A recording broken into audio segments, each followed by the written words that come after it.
Hello and welcome to Dreams of Wings, and welcome here to Valdez in Alaska, and this specifically being Valdez Pioneer Field. Lovely little airport in the mountains, fantastic scenery around. Valdez is an old town, former gold rush town, and it's the gateway really to the sort of interior of southern Alaska here. We're going to take a flight here in this Cub, have a look around, nothing particularly planned, just enjoy ourselves, look at some scenery, have a nice relaxed flight, and it doesn't get much better than that really. So let's get cracking. So this is the A2A J-3 Cub, fantastic little aircraft, very realistic. If you're new to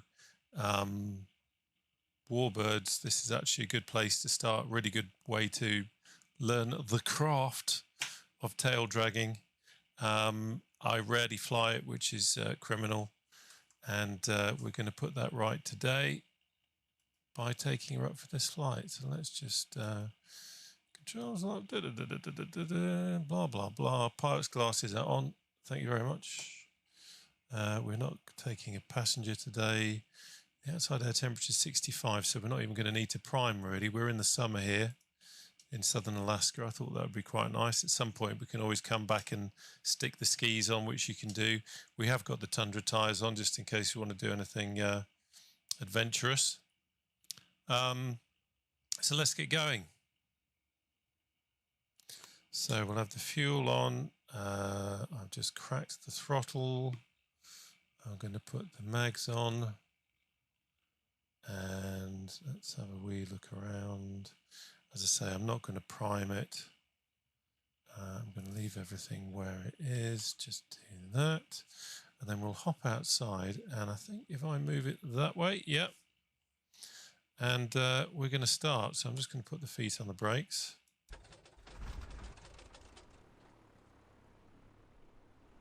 Beautiful. First time.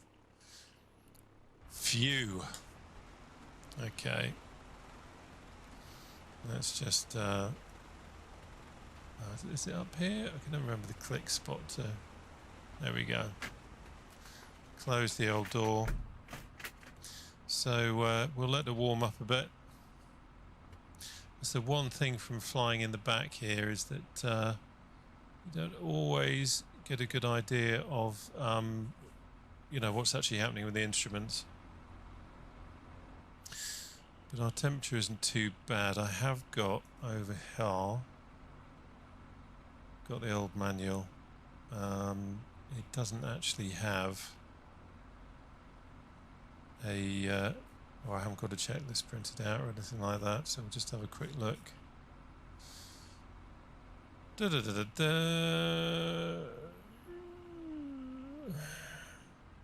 Let's bring it down, riding a bit high there. I'll idle at about 7,700. If we were idling at 7,000, we certainly wouldn't be in a Piper Cub, that's for sure. Have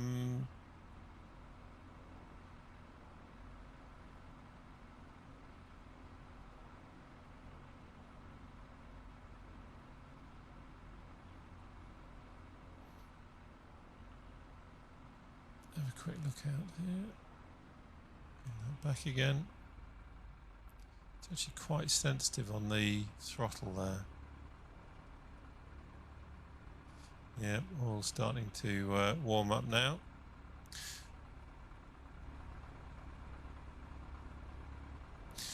Don't think we've got much in the way of wind today. We've got no wind at all. A little bit of cloud. So we've got a little bit of spots of low cloud over there. Right, let's get taxiing now.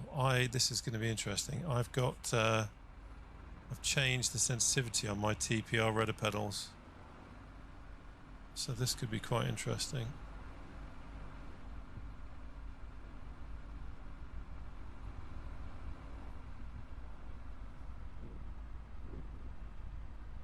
Not bad.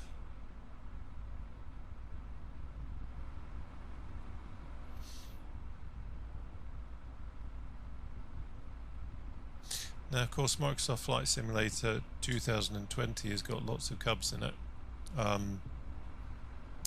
But I just wanted to come out in this Cub because it's very realistic and it's damn good fun.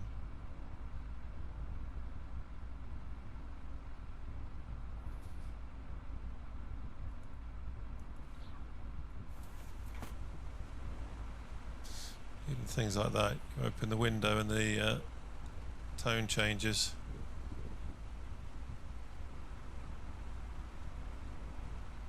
So some beautiful scenery here. This is summertime, as I say, so a little bit greener. It's actually great fun flying here in the winter as well. This is the Orbx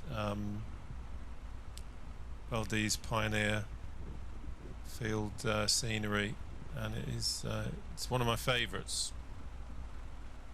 One of my favourites, and quite happily fly around here. But I don't think I've ever been here in the Cub, which is a bit crazy because they kind of go hand in hand, bush flying. There's a competition here for the spot landing and the shortest landing stall. Yeah.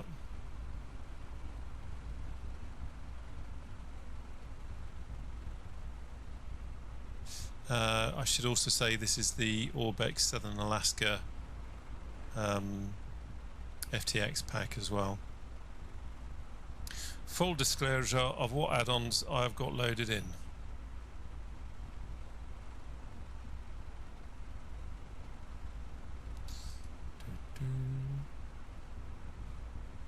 There we go. So as I say, this is a nice little chilled out aircraft. Not going to be going for too long, just to have a little play, see what's going on. Give this old girl a little trip. She's not the fastest, but lovely to fly and great for looking at scenery.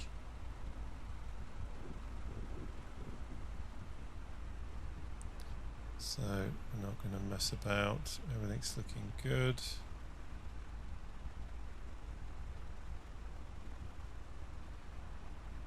Got any AI on, so we shouldn't have anything coming in. Okay, let's roll.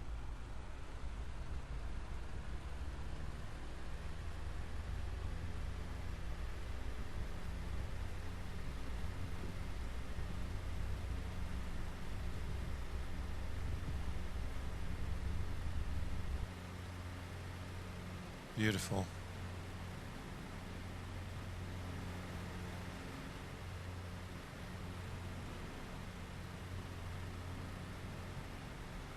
Really is a lovely, lovely little aircraft to fly. I think there's a sense of satisfaction in something that flies really smoothly, and this certainly flies smoothly. That the aircraft almost took itself off then. I was concentrating on the rudders, and she kind of did her thing.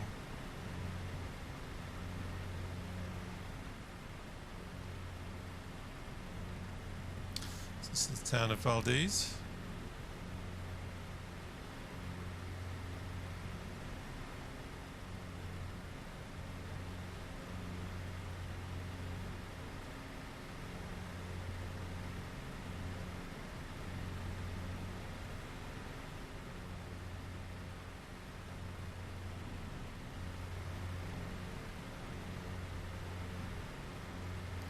Like we've got, I'm not sure if that's an oil tanker in the distance there, but there's the terminal over there, just about see.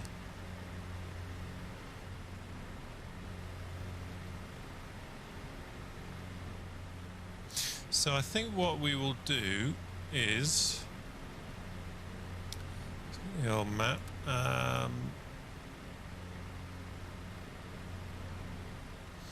We're going to head up this way.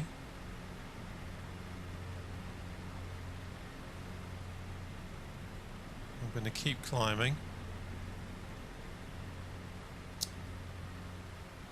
I'm going to go and have a look at Where is it on the map here?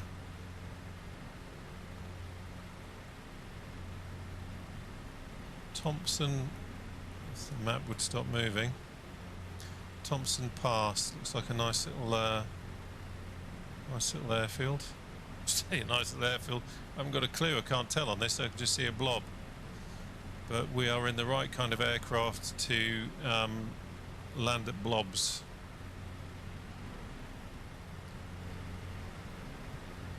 Could just be a gravel bar. So yeah, you can see the scenery on this is just beautiful, it really is. I think it's something that with Microsoft Flight Simulator 2020 you almost take for granted because of just how damn good the scenery is in that. You know, this is nice scenery here, and quite a generous area of it as well. If you just wanted to tootle around doing touch and goes, or just really in the local area, then it's a nice little aircraft for doing that.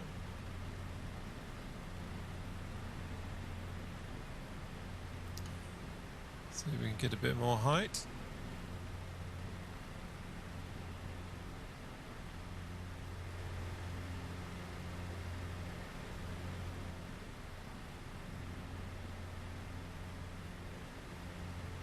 Mountains and aeroplanes. Good God, look at that.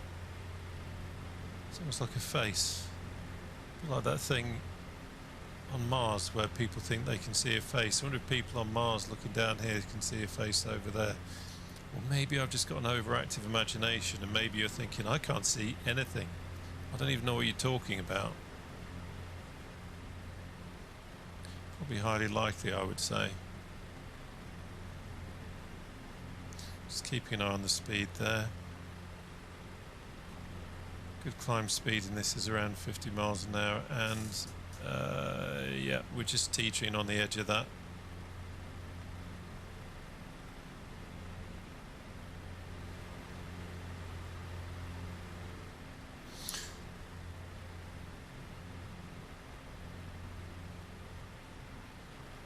This is the kind of flying I love doing, I really do.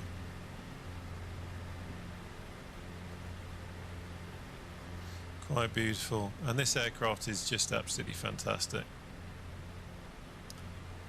A real joy to fly. So a bit more trim there.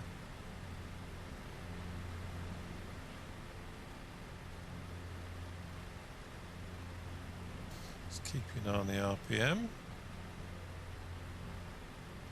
Everything's looking good there.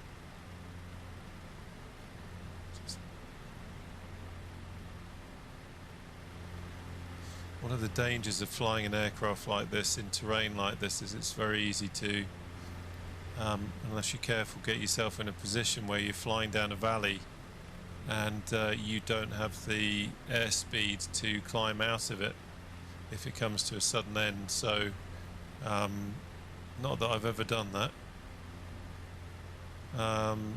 Just something you've got to be a bit wary of.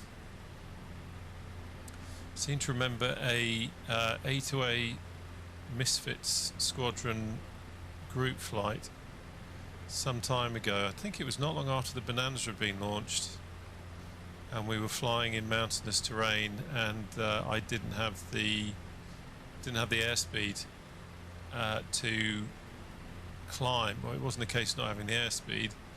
I didn't have the brain cells to realise that with the power that I had available to me and the altitude I was at, I wasn't going to climb out of a valley.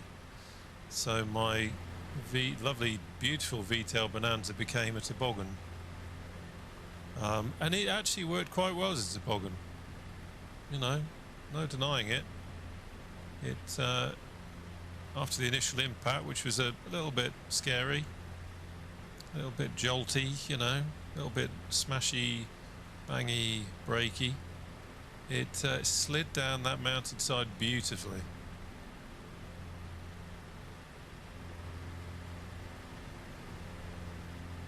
That's stunning over there. The thing with flights like this is it's not how can I describe it, compared to flying the fast warbirds, it's not full-on action, but it is beautiful sightseeing, looking at some really good scenery, flying an aircraft that's very realistic, and you're having to keep an eye on it, and that's very capable. You know, obviously the Cub is a very capable bush flyer, and it's yeah, it kind of keeps you busy.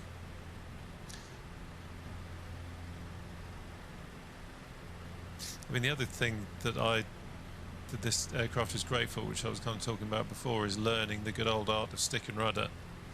You know, if you are thinking of getting into warbirds, this is a good place to start. Maybe start with the Cub, move on to the T6, the Texan, or Harvard, as we Brits like to call it, and then move on to Spitfire, Mustang, P40.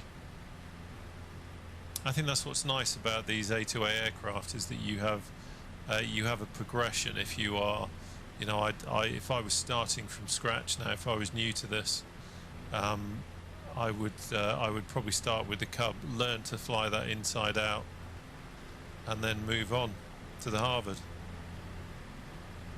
That's quite incredible, that terrain down there.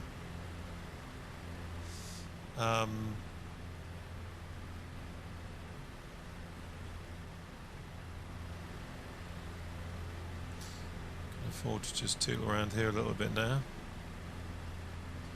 Some glacial activity going on there. Nice bit of glacial erosion in the valleys here.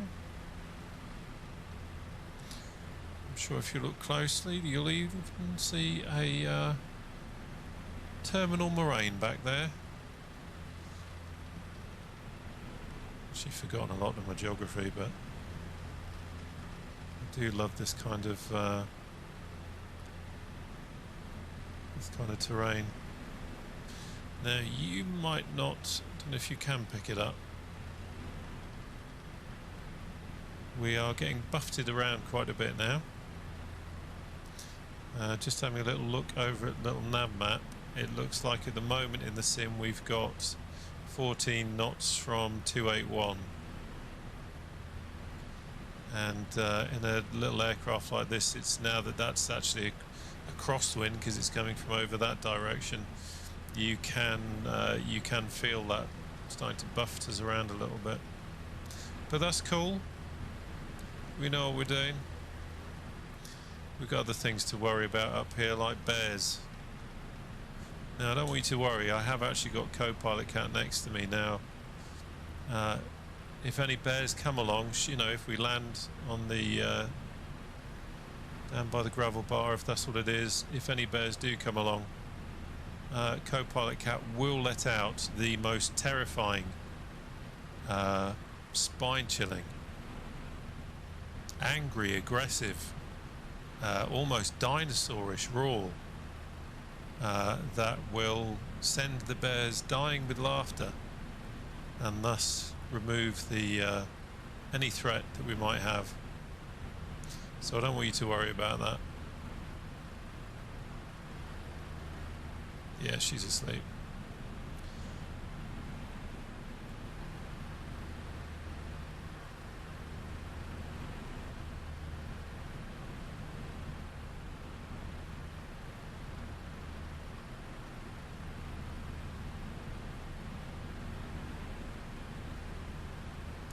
Quite stunning, that. Nice detail on the glacier there.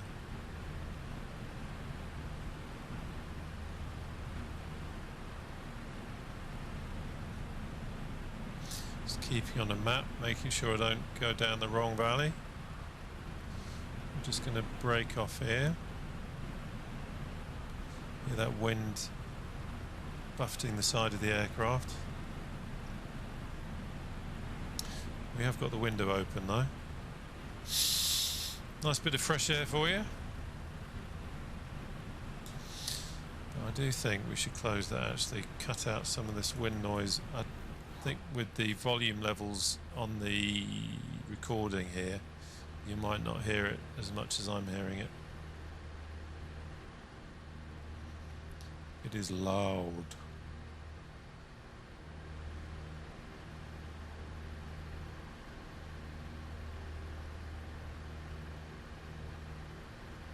Funny, I forget just how detailed the scenery is. For some reason in P3D version 4 I used to have a few issues around here with textures.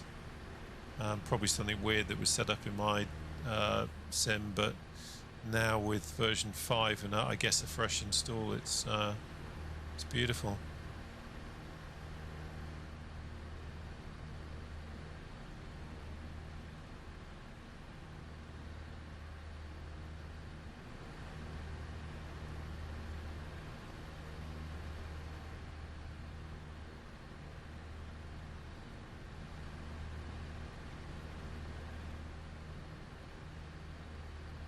Shall we look outside?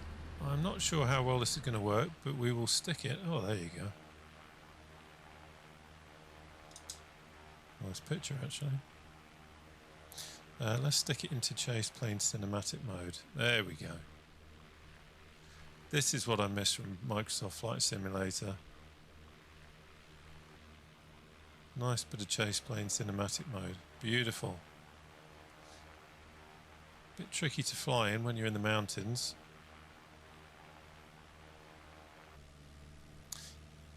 Gorgeous. Okay, let's have another look out the window. Thank you. So this is where we want to tootle on down now.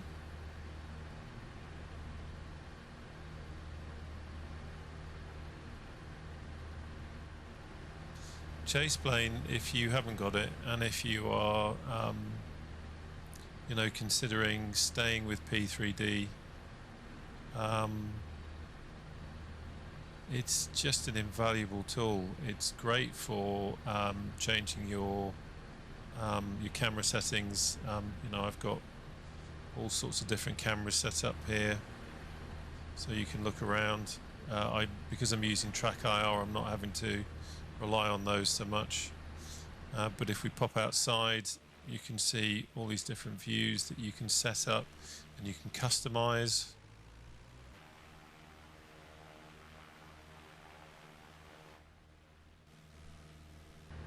And it's just fantastic. And for you know, for making videos, it's good because you can set up the controls on a game controller, which is what I've done.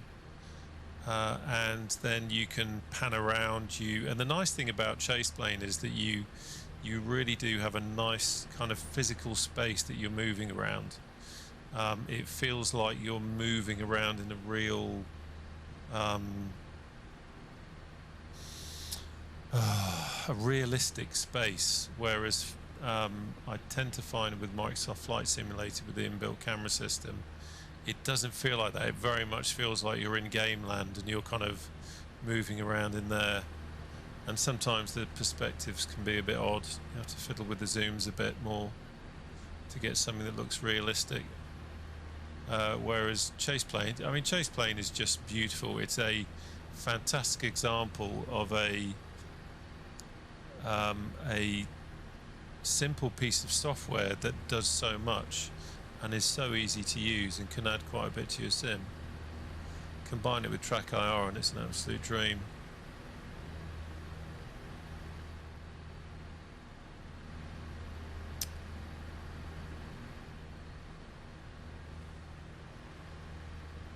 What have we got here?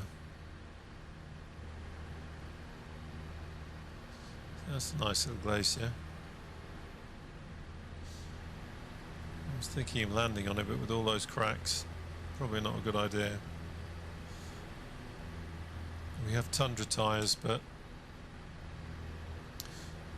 they are not very good with crevasses.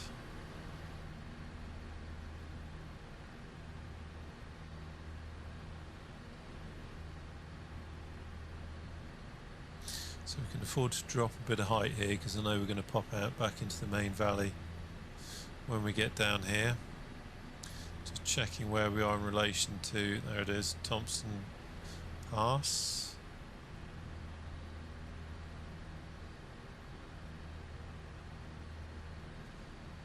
Pull back on the throttle a tiny bit. With the Cub you have to, if you really pull back all the way, you have to put the carpet on.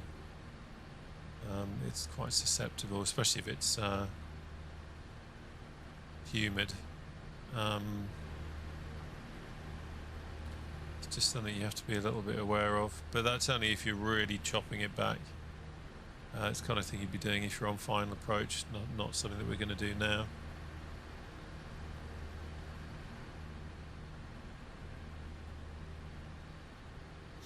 So yeah, I just wanted to get this flight in. Really, I'm going to be off week after next, so it may be another 2 or 3 weeks before I can get a video up. So I just thought I'd do something nice and relaxing to get us up. I thought I'd use the Cub instead of the fighters, just to for me, just to get some more time in the Cub, and just to have something a little bit different on the channel. You may have noticed, if you didn't see the last video, I've had a logo change, and that is thanks to Jess at Black Pearl Design Company. She's done a beautiful job really making the logo fit more with what this channel is all about, which is mainly warbirds, and it's got a much nicer feel now. So I'm indebted for her for making something that actually represents the channel a little bit better, and I'll put a link to her Instagram page in the notes below. So if you want to go and check out some other work that she's done work for Parallel 42, she's done work for Spark Smudge for his gaming channel, for his logo on Twitch. She's got a really good handle on aviation, and just a real joy to work with, and I am chuffed to bits with the logo, and I can't stop looking at it. It's kind of what I always wanted but didn't have, because I was not very talented at doing it when I did the original one. So yeah, so the channel, as I say, focusing very much on warbirds, which you can probably tell if you're a subscriber and you've been around for a long time, but I just wanted to make that distinction a little bit stronger. You know, we've got the Spitfire tutorials here, we've got the P40 tutorials, most of the flights are in warbirds, so that's really kind of what it's about, and just to differentiate and kind of help people understand what the channel is and what it's about.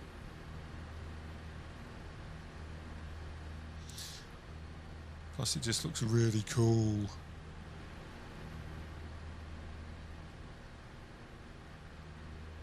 So, doing quite nicely here.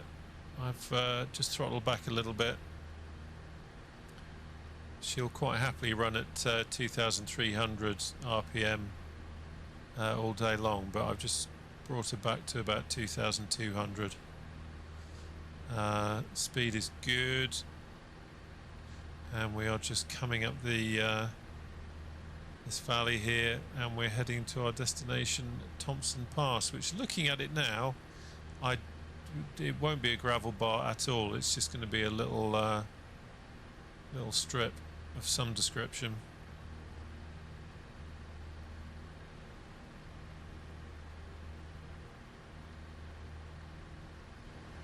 So we're out of the Valdez field scenery now, and this will be Southern Alaska FTX, which is still pretty damn good,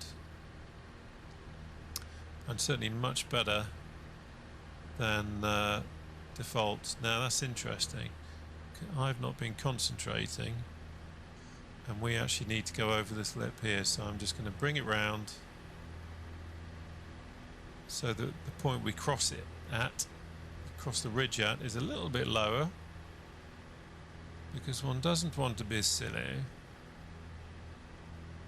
There we go, that's nice and comfortable. Chatting away so much I wasn't concentrating on where we were going.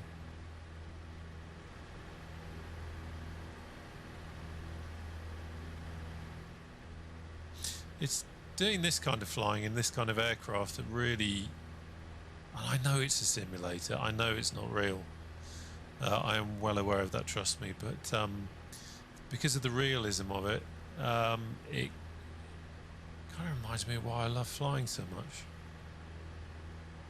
It must be incredible to do this for real. Actually, something exciting that is coming to Microsoft Flight Simulator 2020 is that Parallel 42, who I mentioned earlier behind Chase Plane, and also the Sky Park, incidentally, if you're on Microsoft Flight Simulator 2020, well worth checking out the Sky Park. They're bringing out the Freedom Fox, which is the aircraft that Trent Palmer flies, and if you've seen his YouTube videos, you'll know what I'm talking about.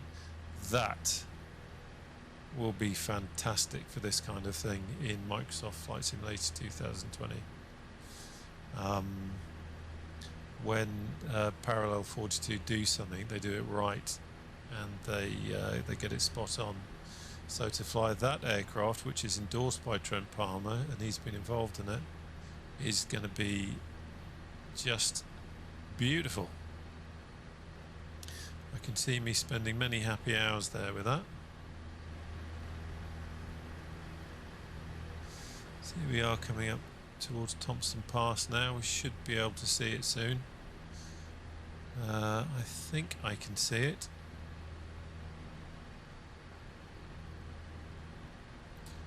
So we're going to be landing with a very slight crosswind based on what I'm seeing at the moment. About 8 knots.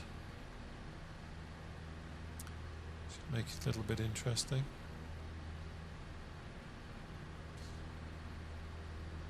Now I don't want to worry you. You may remember I said earlier that I don't fly this very often.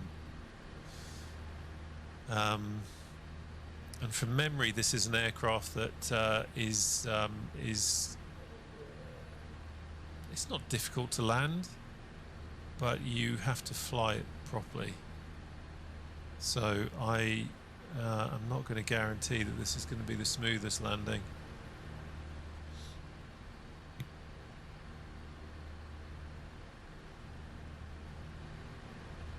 I think sometimes there's a misconception that an aircraft like this is, oh well, that'd be easy.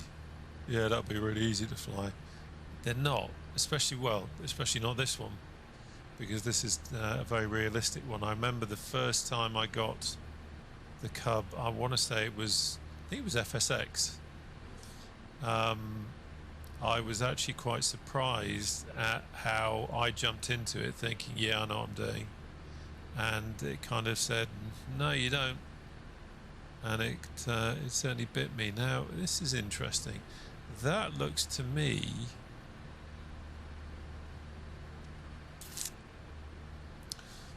Okay, let's just get ourselves sorted out here. We'll go around down and take a look. That looks to me, I don't know if it's an optical illusion, but it's almost like the mesh has affected it, and that looks to me like it's on a slope. Which, there's obviously some mesh. What's that like? Oh, it's not too bad. Yeah, it's not as bad as I thought. Right, people of Thompson Pass, do not fear.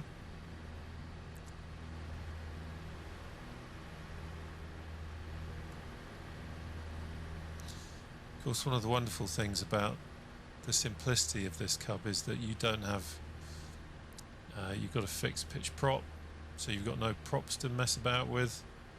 You don't even have flaps. So it's definitely a different technique.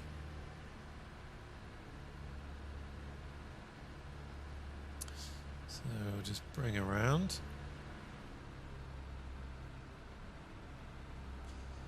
Very interesting approach here. Watch out, the mountain. So this is why aircraft like this are perfect for this kind of terrain, is because you can duck in and out of this kind of thing very easily. And I've just done what? So some carb heat quickly. To swap hands there. So we're coming in quite high, which isn't great, but we've got plenty of room. Just crabbing into the wind a little bit because of that crosswind. Very interesting. Very interesting.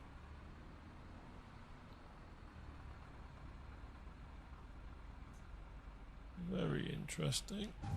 There we go. You see how short that run is there. Incredible. So, yeah, welcome to Thompson Pass. I hope you enjoyed this flight. It was a little bit off the cuff, a little bit relaxed, but it's one of the great joys of doing this kind of flying, is that you get to come and visit places like this in a little aircraft like this, and you could spend hours tootling around this kind of terrain in the old Cub and have a whale of a time in the process. Don't worry, that wasn't my old bones, that was the brakes going on. So, thank you very much, as always, for joining the flight. Hope you enjoyed it. Come back for more, and I'll see you on the channel soon.